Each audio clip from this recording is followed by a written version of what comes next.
హనుమకొండ జిల్లాలో విద్యార్థుల సమస్యలపై పోరాటం మరింత వేడెక్కింది. దీర్ఘకాలంగా పెండింగ్లో ఉన్న స్కాలర్షిప్లు, ఫీజు రీయింబర్స్మెంట్ నిధులను వెంటనే విడుదల చేయాలని డిమాండ్ చేస్తూ ఏఐఎస్ఎఫ్ ఆధ్వర్యంలో చేపట్టిన చలో కలెక్టరేట్ కార్యక్రమం తీవ్ర ఉద్రిక్తతకు దారితీసింది. మంగళవారం జిల్లా నలుమూలల నుంచి పెద్ద ఎత్తున తరలివచ్చిన విద్యార్థులు, నాయకులు కలెక్టరేట్ ఎదుట భారీ నిరసన ప్రదర్శన చేపట్టారు. పెండింగ్ బకాయిలను వెంటనే విడుదల చేయాలంటూ విద్యార్థులు చేసిన నినాదాలతో కలెక్టరేట్ ప్రాంగణం హోరెత్తింది.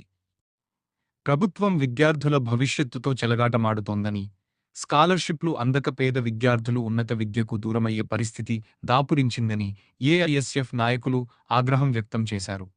ఇప్పటికైనా ప్రభుత్వం స్పందించి బకాయిపడ్డ ఫీజు రీయింబర్స్మెంట్ నిధులను తక్షణమే ఖాతాల్లో జమ చేయాలని, లేని పక్షంలో రాష్ట్ర వ్యాప్తంగా ఉద్యమాన్ని మరింత ఉధృతం చేస్తామని హెచ్చరించారు.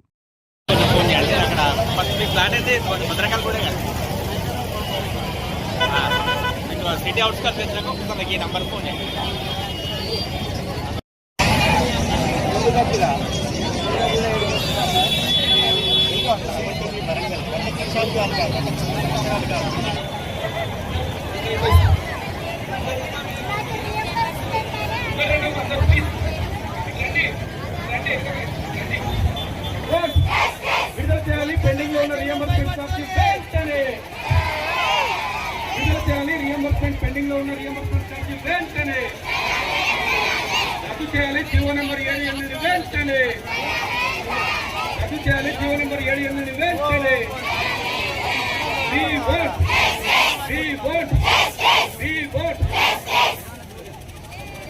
ప్లకార్డ్స్ పైకి పట్టుకోండి దయచేసి ప్లీజ్. చాలా కష్టపడుతున్నాం. ప్లకార్డ్స్